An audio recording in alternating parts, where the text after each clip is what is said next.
Hello students, आप सभी को सुप्रभात, गुड मॉर्निंग, नमस्कार।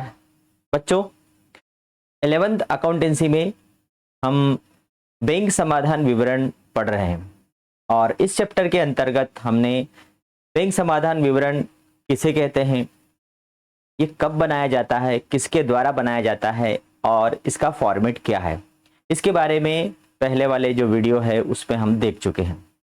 बच्चों, बैंक समाधान विवरण व्यापारी अपने हिसाब किताब के लिए जो बैंक से जो लेन देन करता है उसके लिए अपने पास अपनी लेखा पुस्तकों में एक रोकड़ बही बनाता है जिसे हम कैश बुक बोलते हैं।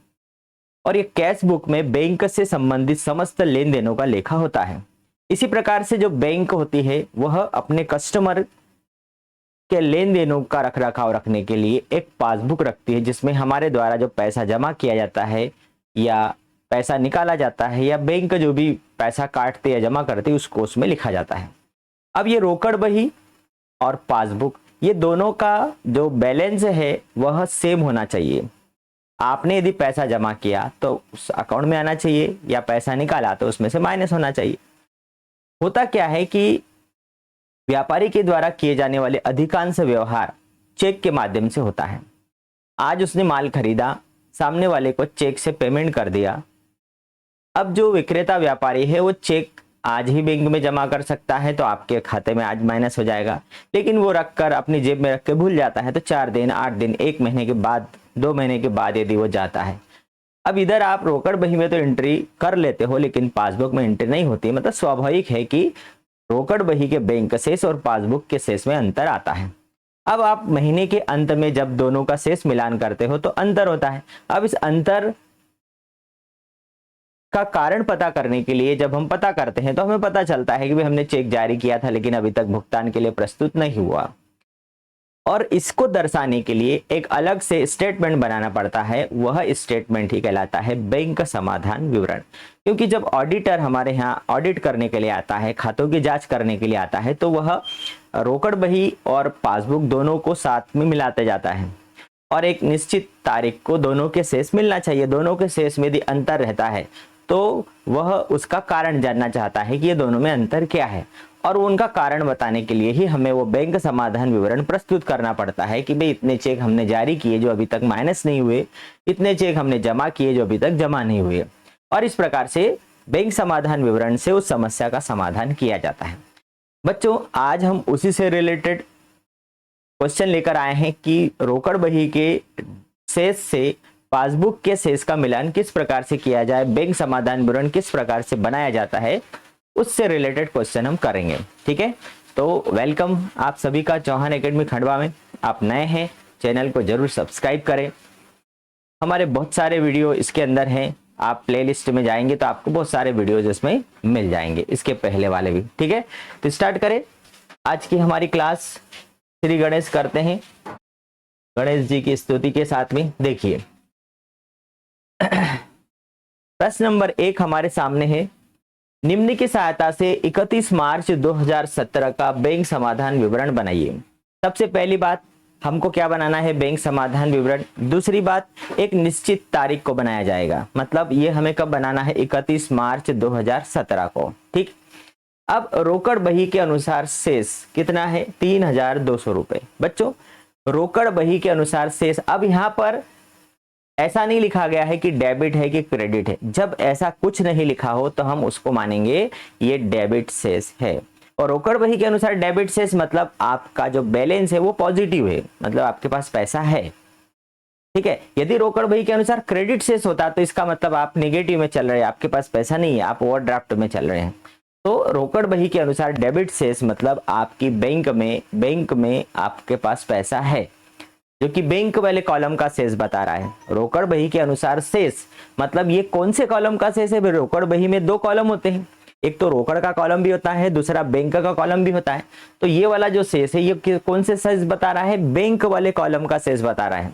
और बैंक वाले कॉलम का डेबिट शेष होना मतलब आपके पास बैंक में पैसा है। ठीक है, तो रोकड़ बही के अनुसार बैंक का डेबिट शेष। फिर निर्गमित चेक जो भुगतान के लिए प्रस्तुत नहीं हुए, निर्गमित करना, आपने माल खरीद लिया और चेक जारी किया, जारी करना मतलब पेमेंट के रूप में आपने कैश नहीं दिया और चेक दे दिया, तो आपने चेक निर्गमित किया, जारी किया, लेकिन वो अभी तक बैंक में नहीं गया, उसको पैसे की जरूरत नहीं है इसलिए अभी तक वो गया ही नहीं, या तो रख के भूल गया वो। फिर चेक संग्रहित तो भेजा, किंतु 31 मार्च 17 तक संग्रहित नहीं हुआ। आपने माल बेचा, सामने वाले व्यापारी ने आपको पैसे के बदले चेक दिया, आपने उसको बैंक भेज दिया, लेकिन आप 31 मार्च को जब आप मिलान कर रहे हो तो आपको ये पता चलता है कि आपने जो चेक बैंक में जमा करने के लिए भेजे थे वो 31 मार्च की तारीख तक बैंक में जमा नहीं हुए। अब क्या करोगे? तो उसी के लिए हमें ये समाधान विवरण बना रहे हैं। बैंक द्वारा नाम बैंक शुल्क। अब ये यहां पर नाम मतलब डेबिट, बैंक द्वारा हमारे खाते को डेबिट किया गया। डेबिट करना, बैंक खाते को डेबिट करना मतलब पासबुक में डेबिट करना मतलब ये होता है कि हमारे खाते में से पैसा काट लेना, और जमा होना मतलब हमारे खाते में बैंक के द्वारा पैसा जमा करना। वहां पर नाम मतलब काटना, जमा मतलब जमा करना, ये होता है। ठीक है, तो बैंक द्वारा नाम बैंक शुल्क, बैंक के द्वारा चार्जेस काटे गए और उन्होंने डेबिट कर दिया। तो अब हमें क्या बनाना है? इसी के आधार पर एक बैंक समाधान विवरण बनाना है। कितनी तारीख को? 31 मार्च 2017 को। ठीक है, तो हम यहां पर उसका एक फॉर्मेट, उसका फॉर्मेट भी निश्चित ही है। ठीक है, bank reconciliation statement, bank reconciliation statement.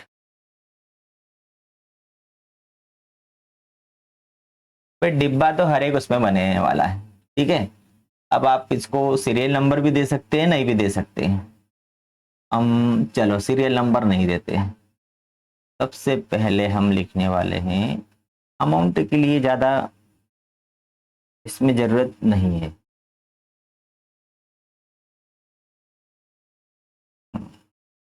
ठीक, बैंक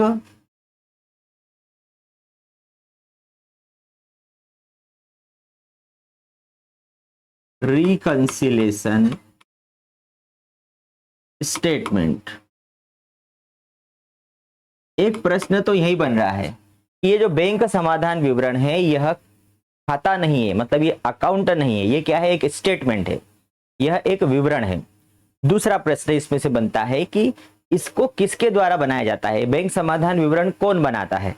तो बैंक समाधान विवरण ग्राहक, कस्टमर या व्यापारी के द्वारा बनाया जाता है, ये बैंक के द्वारा नहीं बनाया जाता। तीसरा एक प्रश्न, बैंक समाधान विवरण कब बनाया जाता है? तो बैंक समाधान विवरण एक निश्चित तारीख को बनाया जाता है। ये तीन प्रश्न तो हमें यही मिल गए ऑब्जेक्टिव टाइप के। पर्टिकुलर,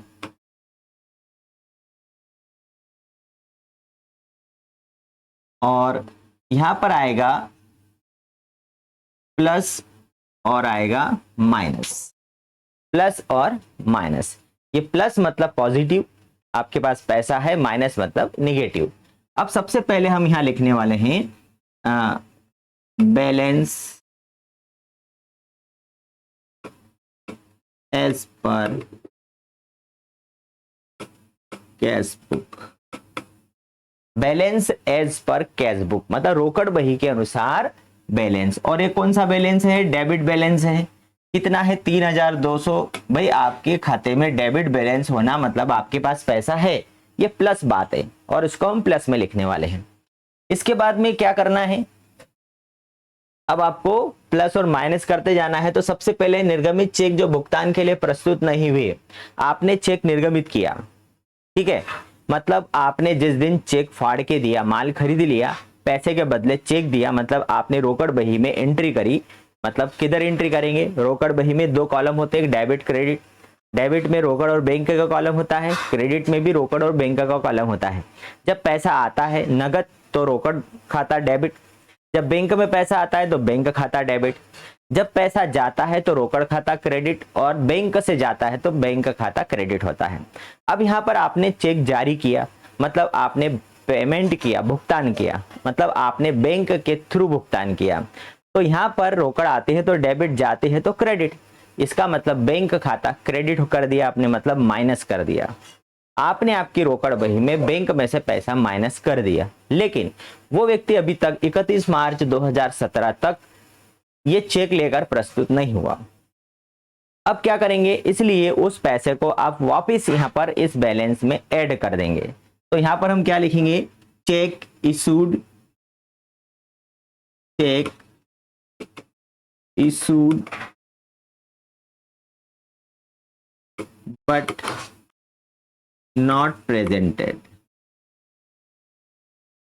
आपने चेक इशू किया, आपने चेक जारी किया, किंतु भुगतान के लिए वो प्रस्तुत नहीं हुआ। इसको आप वापस क्या कर देंगे, प्लस कर देंगे, जोड़ देंगे, मतलब प्लस में लिख देंगे आप, क्योंकि रोकड़ बही में से आपने माइनस किया था, बैंक में माइनस नहीं हुआ, इसलिए आप वापस रोकड़ बही में जोड़ देंगे। आपको रोकड़ बही मतलब कैश बुक में नहीं जोड़ना है, कैश बुक में तो आपको कोई काटा पेटी नहीं करना है। आप ये जो स्टेटमेंट बना रहे हो, यहां पर आपको उस रोकड़ बही के डेबिट शेष में उसको ऐड करना है। क्लियर? चलिए, अब अगला है, चेक संग्रह हेतु भेजा किंतु 31 मार्च 2017 तक संग्रहित नहीं हुआ। तो चेक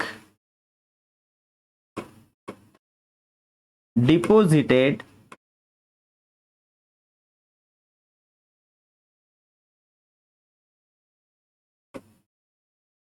बट नॉट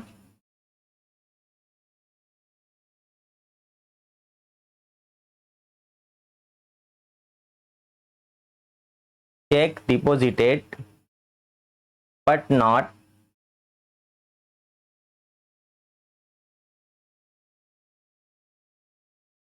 कलेक्टेड, ऐसा भी लिख सकते हैं, संग्रहित नहीं हुआ। अब आपने जब बैंक में चेक जमा करने के लिए भेजा तो पैसा आया, किसी ने आपको चेक दिया मतलब पैसा आया, आपने आपकी रोकड़ बही में, बैंक में जब पैसा आता है तो डेबिट, वहां डेबिट कर दिया, बैंक का बैलेंस बढ़ गया, लेकिन ये पासबुक में जमा हुआ क्या, नहीं जमा हुआ। तो बैंक के द्वारा जो रिएक्शन होता है वो हमें यहाँ करना है। बैंक ने जमा नहीं किया तो माइनस करेंगे, बैंक ने जमा कर लिया तो प्लस करेंगे, ऐसा करना है। तो यहाँ पर बैंक में से माइनस नहीं हुआ तो वापिस उसका भाई बैंक में तो माइनस नहीं हुआ मतलब प्लस ही है, तो हम यहाँ प्लस करेंगे। बैंक में प्लस हुआ क्या, नहीं हुआ, इसलिए इसको क्या करेंगे, माइनस कर देंगे। तो ये कितना है, 2000 रुपये, ये माइनस हो जाएगा। फिर है बैंक द्वारा डेबिट, नाम बैंक शुल्क, तो यहां लिखेंगे बैंक चार्जेस, क्या आएगा, बैंक चार्जेस। बैंक ने शुल्क काट लिया और हमें बताया नहीं, बैंक जो करेगी, बैंक ने जो किया है वो हमको करना है। अब यहां पर दो बातें आपको ध्यान रखना है। बैंक के द्वारा हमारी पासबुक में यदि पैसा जमा किया जाता है तो उसे हमें रोकड़ बही में जमा करना है, मतलब डेबिट करना है। और बैंक ने यदि हमारे खाते में से पैसा काटा है तो हमें भी यहाँ पर पैसा माइनस करना है। एक बात ये, बैंक के द्वारा जो किया जाता है वो हमें करना है। दूसरा, हमने किया और बैंक ने यदि नहीं किया है तो हमने जो किया है हमें ठीक उसका उल्टा करना है। हमने चेक जारी किया, माइनस कर दिया, और बैंक ने माइनस नहीं किया तो आप वापस प्लस कर दो।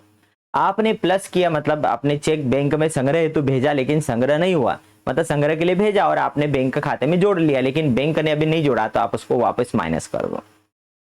आपने किया लेकिन बैंक ने नहीं किया तो आपके द्वारा जो किया गया है ठीक उसका उल्टा करो। लेकिन बैंक ने जो किया है आपको उस एज इट इज वैसा का वैसा करना है। ये दो बातें आपको ध्यान, आपने जो किया आप उसका उल्टा करो, और बैंक ने जो किया आप वैसा का वैसा करो।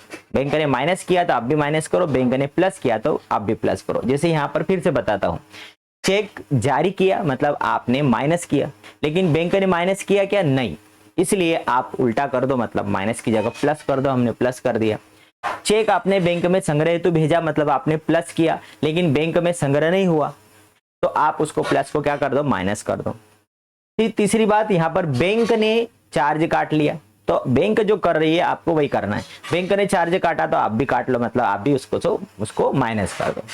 बस यहां पर आपका आंसर आ जाएगा, balance as per passbook. Passbook के अनुसार आपका जो शेष आएगा वो क्रेडिट शेष आएगा, है ना। ये रोकड़ बही के अनुसार डेबिट है तो पासबुक के अनुसार क्रेडिट शेष आएगा। क्यों? क्योंकि हमेशा ये अपोजिट चलता है। क्यों होता है वो भी हम बात करने वाले हैं। चलिए, पहले तो यहां पर हम इसको देख लेते हैं। प्लस में कितना है, 3 4 और एक 5, प्लस में 5,000 है, और हाँ सॉरी, यहां पर हमने क्या किया था, -150, ठीक है। और इधर कितना है, 2,150। तो 5,000 में से 2,150 रुपए माइनस करेंगे, 10 में से 5 गया 5, 9 में से 8 गया 1, 4 में से 2 गया तो 2,850।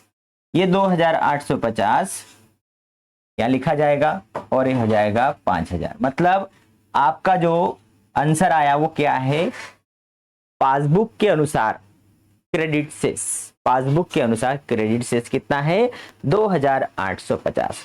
अब भाई आपको ये अभी भी समझ में नहीं आया होगा कि रोकड़ बही के अनुसार तो अभी भी 3,200 है और पासबुक के अनुसार 2,850 है, तो सर ये अंतर कैसे आ रहा है, इसको भी हम देखते हैं। भाई रोकड़ बही में बैलेंस बता रहा है 3,200 और पासबुक में बैलेंस बता रहा है 2,850, जबकि दोनों सेम होना चाहिए। इन दोनों में कितना अंतर आ रहा है, इन दोनों में अंतर आ रहा है 11 में से 8 गया 3, 350 रुपए का अंतर आ रहा है। ठीक, रोकड़ बही में 3,200 है और यहाँ पर 2,850 है, तो यहाँ पर 3,350 रुपए का अंतर आ रहा है। अब ये 350 रुपए का अंतर किस कारण से आ रहा है, तो आपने जब पता किया तो भाई 1,800 रुपए आपने माइनस किए हैं, लेकिन अभी वहां माइनस नहीं हुए, ठीक है।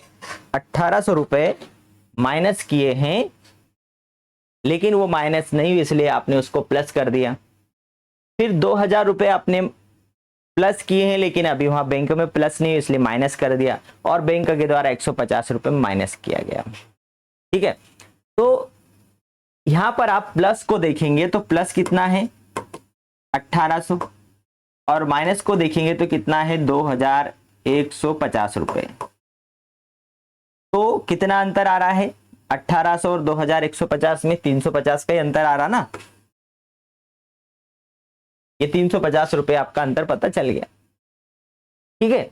तो कुल मिला के कि भाई दोनों में रोकड़ बही के डेबिट शेष और पासबुक के क्रेडिट शेष में जो अंतर है वो क्यों अंतर है, वो आपको जवाब देना है कि साहब, जो ऑडिटर होता है उसको बताना पड़ेगा कि हमने 1,800 के चेक जारी किए लेकिन अभी तक भुगतान के लिए प्रस्तुत नहीं हुए, आपने 2,000 के चेक जमा करने के लिए भेजो, अभी जमा नहीं हुए, और 150 रुपए बैंक के द्वारा चार्ज काटा गया, हमने अभी रोकड़ बही में से उसको माइनस नहीं किया गया, और इस कारण से ये अंतर आ रहा है। वो संतुष्ट हो जाएगा कि हाँ ठीक है, ठीक है। ये जो 350 रुपए का जो अंतर आ रहा है, ये प्लस और माइनस को मिलाएंगे तो 350 का अंतर आ रहा है, ये दोनों में बराबर हो जाएगा। तो इस प्रकार से बैंक समाधान विवरण बना करके अंतर के कारण बताया जाता है और सामने वाले को सेटिस्फाइड किया जाता है, ठीक है। तो ये एक प्रश्न हो गया हमारा। ये कौन सी तारीख को हम बना रहे हैं, 31 मार्च 2017, तारीख हमने लिखी नहीं है, एज ऑन 31 मार्च 2017 को, ठीक है। चलिए एक सवाल और देखते हैं। 31 मार्च 2017 को रोकड़ बही के अनुसार बैंक शेष 3,700 रुपए, परंतु उसी तिथि को बैंक पासबुक के अनुसार 700 रुपए, 300 रुपए, 180 रुपए के चेक भुगतान के लिए प्रस्तुत नहीं हुए। आपने चेक जारी कर दिए तीनों, लेकिन अभी तक वो भुगतान के लिए प्रस्तुत नहीं हुए। साथ ही 1,200 के चेक जमा चेक अभी संग्रहित नहीं हुए। उपरोक्त सूचना के आधार पर बैंक समाधान विवरण बनाइए। अभी हमने जैसा बनाया सेम हमें वैसा का वैसा बैंक समाधान विवरण बनाना है, bank reconciliation statement.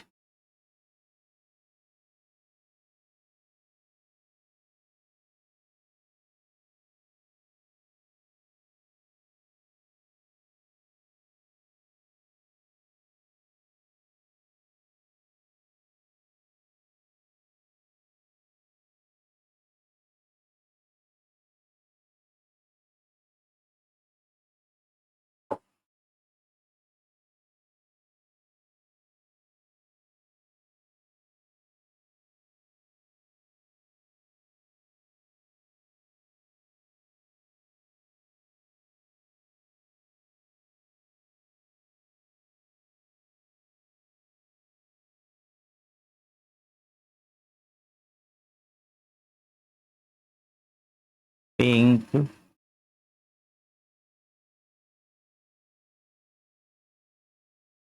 Reconciliation statement as on 31st March 2017।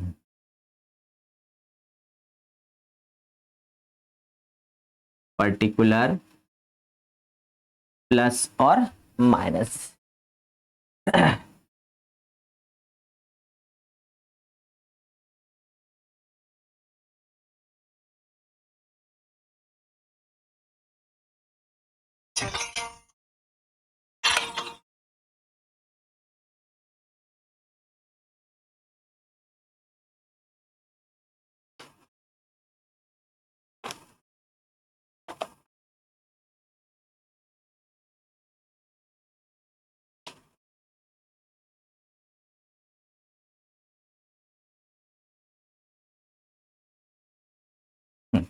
चलिए सबसे पहले क्या आएगा कि हमने चेक इशू किए गए किंतु भुगतान के लिए प्रस्तुत नहीं हुए। अब सबसे पहले तो क्या आएगा यहां,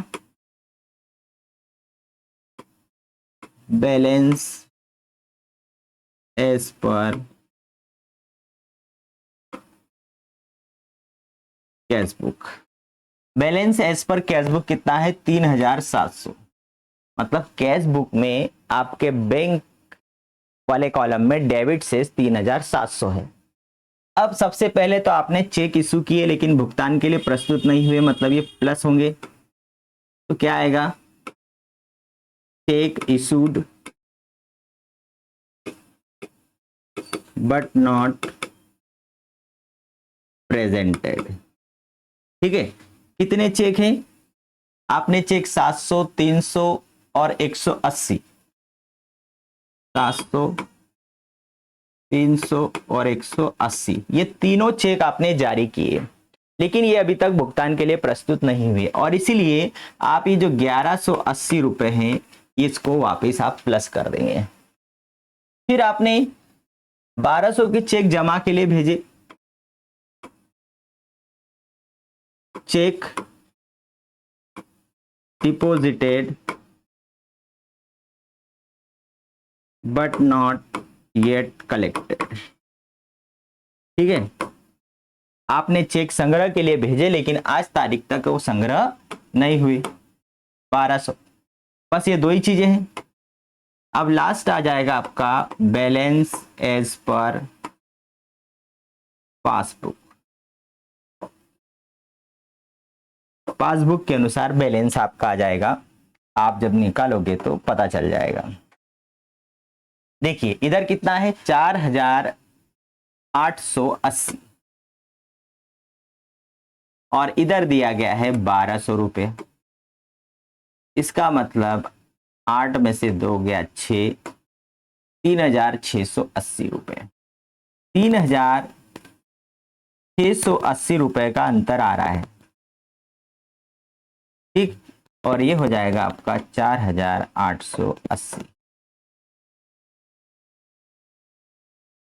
दोनों पक्ष बराबर हो गया। तो ये 3680 आपके पासबुक के अनुसार क्रेडिट में है पैसा, और आपकी रोकड़ बही में 3700 रुपये बता रहा है। तो 3700 आपकी रोकड़ बही में है और आपकी पासबुक में 3680 रुपये हैं। इसका मतलब ये हुआ कि ये 20 रुपये का ही अंतर आ रहा है। कितने का अंतर आ रहा है, 20 रुपये का अंतर आ रहा है। तो आप यहां देखो, आपने 1180 रुपये माइनस किया लेकिन अभी तक माइनस नहीं हुआ बैंक में से, और 1200 रुपये आपने जमा किया लेकिन अभी तक जमा नहीं हुआ।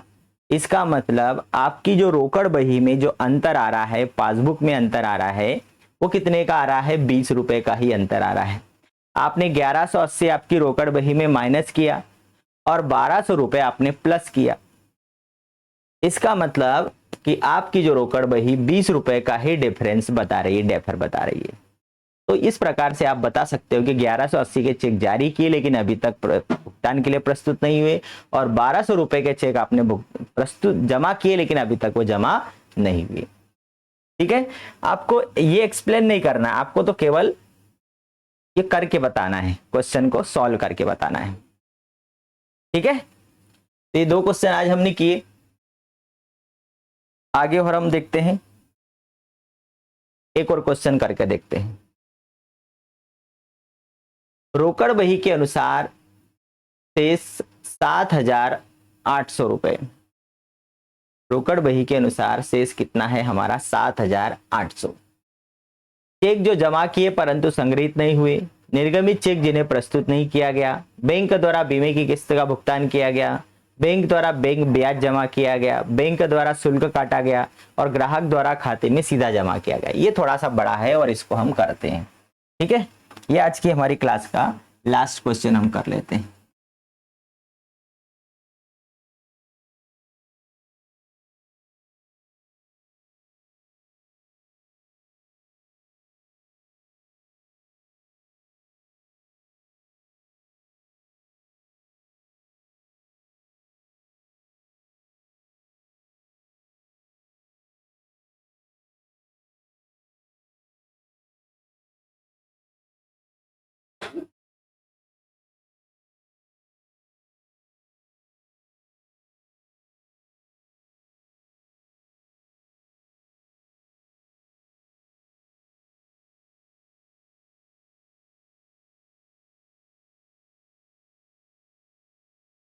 एज ऑन कब बना रहे हैं, तारीख नहीं दी है। ठीक है, एक कस्टमर के द्वारा रियल में एक निश्चित तारीख को बनाया जाता है। प्रश्न में यदि नहीं दी हो तो कोई बात नहीं। Balance as per cash book, रोकड़ बही के अनुसार डेबिट से 7,800 रुपए। ठीक, अब सबसे पहले चेक जो जमा किए परंतु संग्रहित नहीं हुए, तो check deposited but not collected. भाई आपने जमा किए लेकिन जमा नहीं हुए तो वापस माइनस कर दो। आपने जो किया ठीक, आपको उसका उल्टा करना है। आपने जमा किया मतलब प्लस किया लेकिन प्लस नहीं हुआ बैंक में, माइनस कर दो। चेक इशूड किया मतलब आपने माइनस किया, बट नॉट प्रेजेंटेड, भुगतान के लिए प्रस्तुत नहीं हुआ तो आप 1,500 रुपए प्लस कर दो। फिर बैंक द्वारा बीमे की किस्त का भुगतान,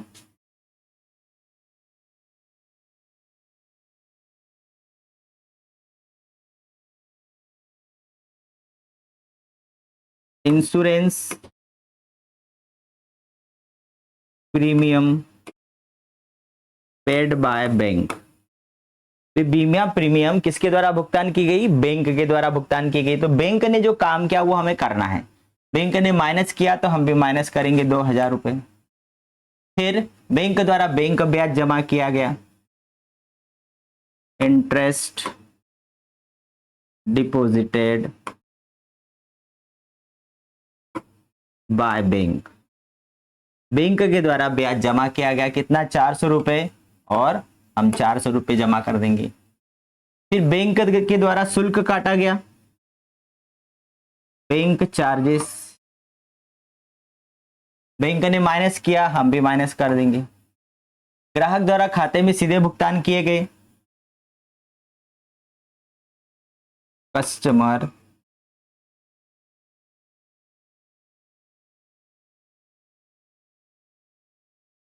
डिपॉजिटेड इनडायरेक्ट, एक ग्राहक के द्वारा खाते में सीधे भुगतान किए गए 4,000, मतलब उसने खाते में हमारे सीधे जमा कर दिए। तो हम भी क्या करेंगे, मतलब बैंक में ही जमा हुए ना, तो हम भी उसको क्या कर देंगे? जमा कर देंगे। बस अब हमारा यहाँ आंसर आ जाएगा, balance as per passbook. Passbook का कौन सा शेष आएगा? क्रेडिट। 7, 8 और 4 12, 12 और 1 13,700 रुपए। और इधर 3 2 5,100, 13,700 और 5,100।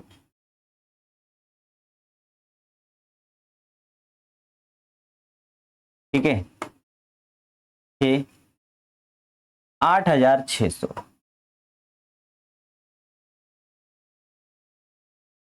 आपकी रोकड़ बही के अनुसार जो शेष है कितना आ रहा है 8,600। आपको बस इस प्रकार से करना है, आपने जो किया उसका उल्टा करना है, बैंक ने जो किया आपको वैसे ही करना है। बस इतना आप ध्यान रखेंगे तो आप बैंक समाधान विवरण आसानी से बना लेंगे, बहुत ही इजी तरीके से आप बना सकते हैं। ठीक है, तो समाप्त करते हैं आज की क्लास, फिर अगली क्लास में मिलेंगे, तब तक के लिए गुड बाय।